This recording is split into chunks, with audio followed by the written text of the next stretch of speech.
the last week of the regular season for fantasy, going into week 14 of the fantasy football season. I can't believe we are here. You are probably in a must-win type of situation, or you probably clinch your playoffs. And if you're watching this video and haven't made the playoffs, shout out to you. We appreciate each and every one of you showing love to this video, whether or not you are still in contention. Obviously, I'm bringing you must-start and sit wide receivers going into week 14 of the fantasy football season. Two teams on a bye week, the Washington Commanders and the Arizona Cardinals. So Terry McLaurin, Jahan Dotson, Curtis Samuel at the wide receiver position for the Washington Commanders, and then also Hollywood Brown, Greg Dortch, Rondell Moore. The list kind of goes on at the wide receiver position here. So let's not waste any more time. Let's get straight into our start sits. Starting off at the Thursday night game here, Patriots at the Pittsburgh Steelers. Over under is 30.5 in favor of the Pittsburgh Steelers, and it's not a crazy or an exciting game. Not a lot of fantasy relevancy here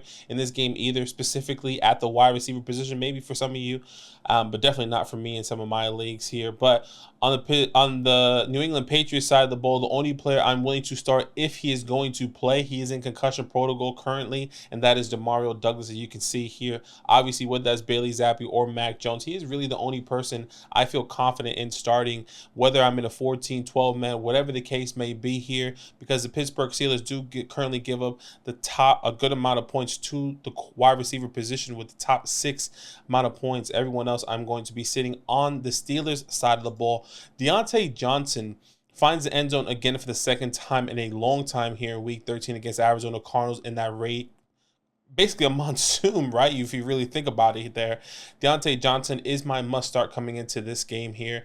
With Mitch Trubisky, we've seen the success. We've seen him hyper-target Deontay Johnson and take those opportunities, especially against New England Patriots, who are in the middle of the pack defense right now, and we've seen how bad they have been throughout these couple weeks. They're not going to be able to score. They're not going to be able to do a lot on this field here. But Mitch Trubisky, we've seen the success there with Deontay Johnson. And if you do need a spot start, George Pickens would be somebody I'm okay to spot start, but not expecting anything out of him. I mean, last week, 12 fantasy points. The week before, 8 fantasy points.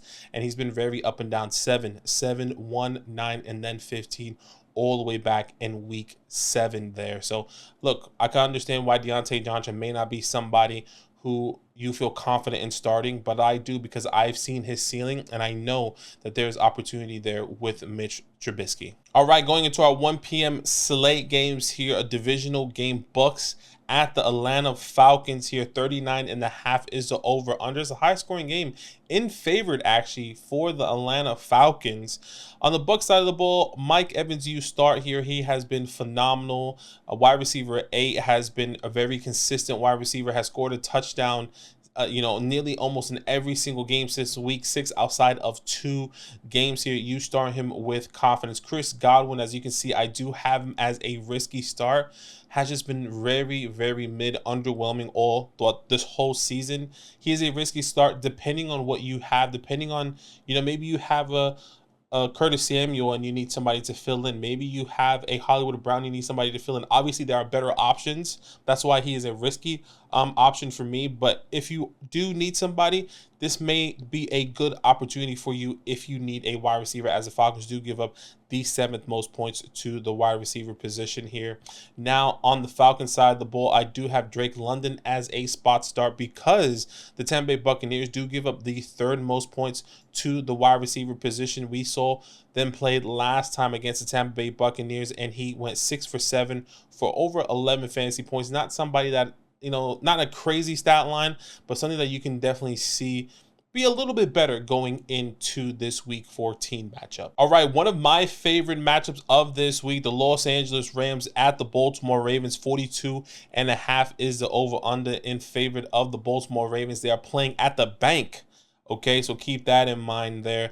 The Rams side of the ball, Puka Nacua and Cooper Kupp. Both of those guys you're starting with confidence. Puka, wide receiver 9, Cooper Kupp, wide receiver 55. But we've seen him been up and down with these injuries, haven't been on the field, obviously, the majority of the season. But when he is on the field, he is somebody you can rely on. Obviously, these past couple weeks has been up and down. 15 points this past week. Then in week 12 and in week 11, we saw under 5 fantasy points, which has been very underwhelming. But a game that they need to win in a very tough matchup, I can see Cooper Kupp very being hyper targeted here. Same thing with Puka Nacua here. And the other player that on the Ravens side of the ball, excuse me, is Zay Flowers. We saw him really have a crazy big breakout game. I guess his second breakout game of the season, if you really want to think back and I guess to week 1 against Houston, right? I mean, call 8 out of 5 targets, a touchdown, over 23 fantasy points, and a lot of those yards came because of him. Had a touchdown called back as well, which was unfortunate there. But you start Zay Flowers with confidence. Now, a risky start, somebody if you are in need of a wide receiver. We've seen the successful OBJ and Lamar Jackson. He's going to be playing against his old team, the team he won a Super Bowl ring with. I think he's going to want to come out and show out for the Baltimore Ravens against his old team. It's a risky start. Coming off a bye week, Odell Beckham should be healthy. So if you do need a wide receiver in a deeper, maybe 14, 16, or even bigger league, OBJ could be someone interesting to start. All right, another divisional matchup here. Lions at the Chicago Bears. The last time we saw this matchup, Justin Fields almost won. Couldn't do it by himself. The defense didn't help him. The Lions came back. The Lions are favored to win this game 42.5. Look, let's not spend too much time on this match, but I think it's pretty simple. You start Amon-Ra St. Brown, who has been bowling as the wide receiver 7 throughout this season here, and then you start DJ Moore on the other side. Now with Justin Fields back, you have to start DJ Moore with confidence. Both of these teams do give up a good amount of points to the wide receiver position. We've seen the Detroit Lions here giving up the 5th most points to the wide receiver position, and the Chicago Bears, a middle-of-the-pack defense who currently give up the 14 most points to the wide receiver position. So definitely both of these guys you want to start. Okay, going to the next matchup here, Colts at the Cincinnati Bengals. Over-under is 40.5 in favor of the Indianapolis Colts. I think as the week goes on, we might see the flip to the Cincinnati Bengals. Maybe you're watching this and that has already changed here. But as I'm recording, the Colts are favored. Michael Pittman, you start on the Colts side of the ball, has been very underrated, one of the most consistent wide receivers getting targeted. He hasn't seen... The last time he saw a single-digit target was in Week 9 against against the Carolina Panthers, where he got 8 targets. He had 12 targets, 13 targets, and then 16 targets. He is getting peppered with targets with Gardner Minshew here, and that is somebody you can start with confidence. My other must-start player on the Colts side of the ball, because the Cincinnati does give up the 9th most points to the wide receiver position, that is Josh Downs. Yes, he has been very underwhelming. He did see 13 targets in Week 12, and then he goes to 5 targets. Very inconsistent. I wonder what's going to be the case, but any given play, he can break out for a massive run there.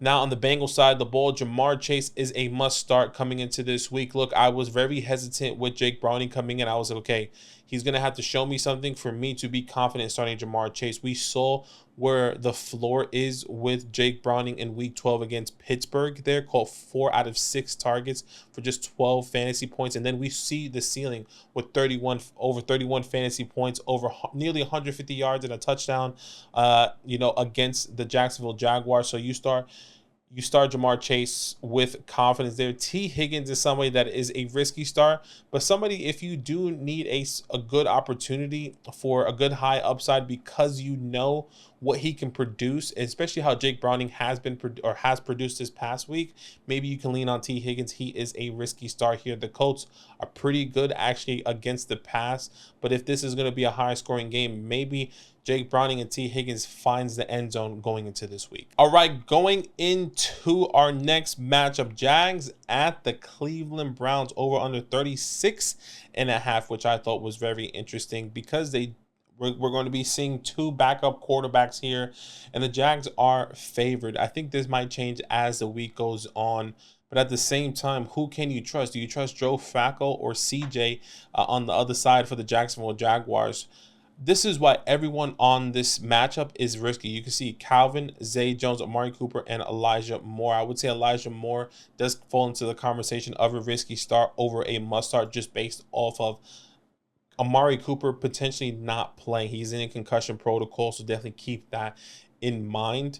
But even though that is the case, the Jacksonville Jaguars, that is not a good matchup. Even though Jamar Chase just dropped 31 points on them, they still give up, one of the least fewest points to the wide receiver position. And the Jags are in the Browns coming off a bye week. They have been top 5, top 6, and giving up the least amount of points. Obviously, with the skewed based off of bye weeks, they do fall in being of a middle pack defense, but we all know how good this defense is. Now, do you trust CJ? I'm not necessarily sure if I trust the connection with CJ and Calvin Ridley and or Zay Jones. This is why both of these guys and everyone in this matchup is a risky star. So do with that as you wish. I think there are better options out there for you guys. I mean, you think of Calvin Ridley, Michael Pittman, or Josh Downs. You think of Calvin Ridley or DJ Moore, obviously Amon-Ra St. Brown. You're starting all those other guys over Calvin Ridley. All right, another divisional matchup here. Let's keep this one short and sweet as well. Carolina Panthers at the New Orleans Saints here.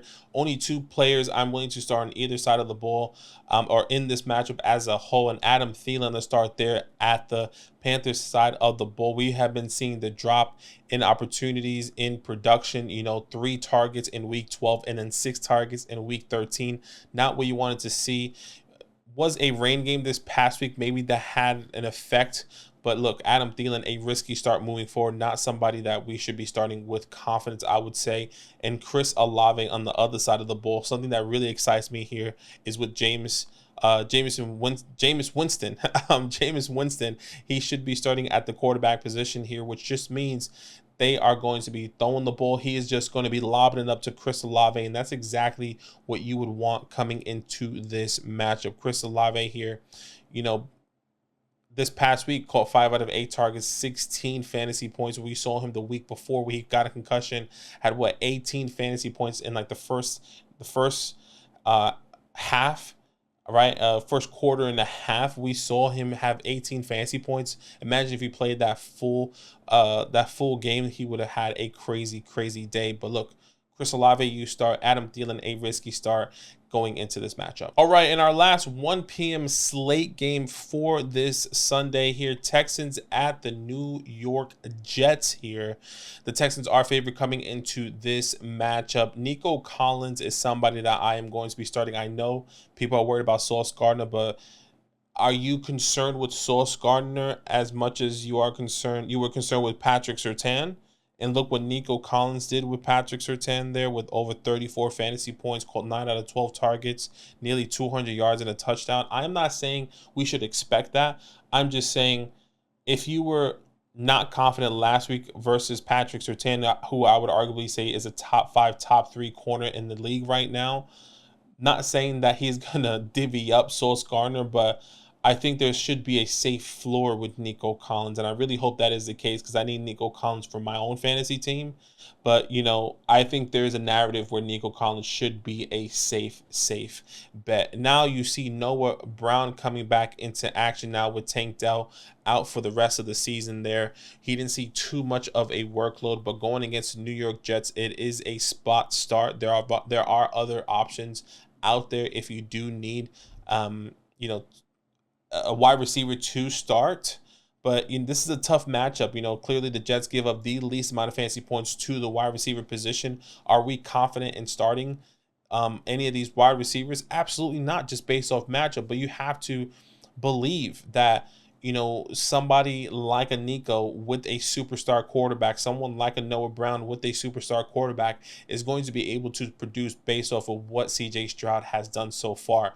You're not sitting the Jamar Chases, the Justin Jeffersons, the AJ Browns, et cetera, with their elite quarterback because they're going against Sauce or because they're going against Patrick Surtain. No, you start them because you are confident in their quarterback play and what their ability to do and create separation. They're just as elite as a cornerback on the other side. So you start Nico Collins with confidence and then Noah Brown, with an opportunity if you do need him. And then Garrett Wilson on the other side, if Zach Wilson plays, which it looks like he is going to play because they released Tim Boyle, you start him with confidence as well. We've seen the success with Garrett Wilson with Zach Wilson. So I like his success and ceiling higher than what we saw with Tim Boyle. So you start those guys with confidence. All right, the start of the 4 p.m. slate games, our afternoon games here.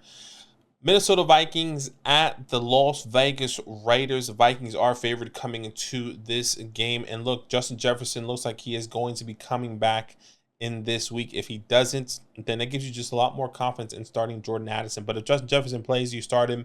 The same thing with Jordan Addison there. And then you're going to be starting Devontae Adams and Jacoby Myers. Both of these defenses are middle of the pack defenses, coming off a bye week as well for both of these teams. So both these teams are rested, getting healthy, and making a push, oddly enough. Maybe not the Raiders, but the Vikings still making a push, trying to make the playoffs. I think the Vikings are in contention there in the NFC. It might be a little bit more of a tougher matchup compared to the Vikings, but you never know what can happen with the Raiders. But look, anyways, for that being said, for fantasy purposes, you start Devontae Adams, you start Jacoby Myers, you start Justin Jefferson, and you start Jordan Addison. The over-under is 40.5, once again, in favor of the Minnesota Vikings. This should be a decent and exciting game going into week. All right, another divisional matchup for this week. The Seattle Seahawks at the San Francisco 49ers, obviously in favor of the 49ers. 46.5 is the over-under. I'll keep this one short and sweet here. On the Seattle Seahawks side of the ball, we saw DK Metcalf go off against the Dallas Cowboys. I'm not saying that you should expect that again, but he is somebody that I'm still willing to start coming into this matchup. Now, Tyler Lockett has been very underwhelming. This is why he is a spot star. He's been very inconsistent. And the same thing can be said with Jackson Smith-Njigba. What's more exciting about Jackson Smith-Njigba is that he is getting more and more opportunity, more and more targets. Had his high target share in this game against the Dallas Cowboys, caught 7 out of 11 targets there and 13 fantasy points. Literally his second highest fantasy outing so far this season. Both Tyler Lockett and Jackson Smith-Njigba are a spot starts. Then you start Deebo Samuel and Brandon Ayuk with confidence. Let's not waste any more time there. Those guys are going to be doing their thing. So once again, DK Metcalf, Deebo Samuel, and Brandon Ayuk are all must starts. Oh, a playoff rematch here. Buffalo Bills at the Kansas City Chiefs. Obviously, the Chiefs are in favor, coming off that upsetting loss. The Bills coming off a bye week. The over-under is 47.5, one of the highest over-unders of the week, in favor of the Kansas City Chiefs. Stephon Diggs, you start with confidence. Does Gabe Davis become the 40, 50-yard bomb or the goose egg type of guy coming into this week? We do not know, but he is a risky start for me, so tread lightly however way you want to go. On the Chiefs side of the ball, Rashee Rice, Richie Rich, I like to call him, has been seeing some good games here, some opportunity for him this past week. This past week against the Green Bay Packers, caught 8 out of 9, 14 fantasy points. And the week before against the Las Vegas Raiders, caught 8 out of 10, over 100 yards and a touchdown for over 24 fantasy points. Look, so anything can happen. He is a spot start coming into this week. Once again, 47.5 is the over-under. One of the highest over-unders of this week. This should be a high-scoring game. All right, another divisional matchup here. Broncos at the Los Angeles Chargers. 43.5 is the over-under. And at the moment, the Chargers are favored, which I think is a bit odd. But we'll wait and see what that looks like. On the Broncos side of the ball, the only person I'm confident in starting is Courtland Sutton. Obviously, he's been doing his work, getting those touchdowns, and been one of his favorite, Russell Wilson's favorite target this year. Jerry Jeudy, a spot start. I would say more of a risky start now thinking about it here. But somebody, hey, if you do need 8, 7, 8 to 12 points with that opportunity, you just need a safe upside. Go ahead, start Jerry Jeudy, but not with confidence there. And then Keenan Allen is the only person I'm willing to start on the other side of the ball. All right, going into our Sunday night matchup, another divisional matchup here. Eagles at the Dallas Cowboys. This is the highest over-under of the week, 52.5. And actually, the Dallas Cowboys are favored playing in Texas.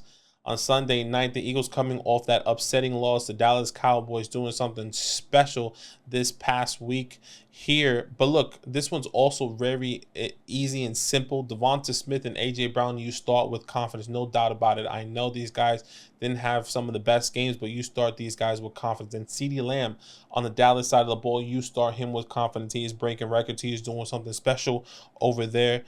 Now, the person that I do have as a spot start is Brandon Cooks. He somehow finds the end zone, has been finding the end zone nearly almost every other game since the bye week here. You know, since week 7, he has scored a touchdown in the last 4 out of the 6 games he has played here. Now he plays the Philadelphia Eagles, who currently give up the most points to the wide receiver position. So he is somebody I'm willing to start with that high upside. He may not get the targets, but he does find the end zone there. So Brandon Cooks is somebody that I'm willing to start. This is going to be a good Sunday night matchup. All right, we have 2 Monday night games, so let's knock both of these guys out at the same time. The first Monday night header here is the Tennessee Titans at the Miami Dolphins. 47 is the over-under in favor of the Miami Dolphins. Of course, DeAndre Hopkins, you're going to be starting. Look, it may not be exciting, but the Miami Dolphins do give up the 8th most points to the wide receiver position. So he is somebody that I'm willing to start, who has a high upside, who did get a lot of targets this past week. But we could see the Miami Dolphins defense bullying Will Levis here. Now, on the other side of the ball, Tyreek Hill and Jalen Waddle, both of these guys have been bowling out, have been doing their thing. Jalen Waddle, not so much, but we've seen better weeks from him in the past couple of weeks here. 19 fantasy points against the Jets, and then 10 fantasy points against the Washington Commanders here. In our second Monday night header of this week here, the Green Bay Packers at my beloved New York Giants. Let's keep this one short and sweet as well. Christian Watson is injured. If he somehow miraculously plays this game, I'm willing to start him just based off of, maybe I'm not willing to start him just based off that injury.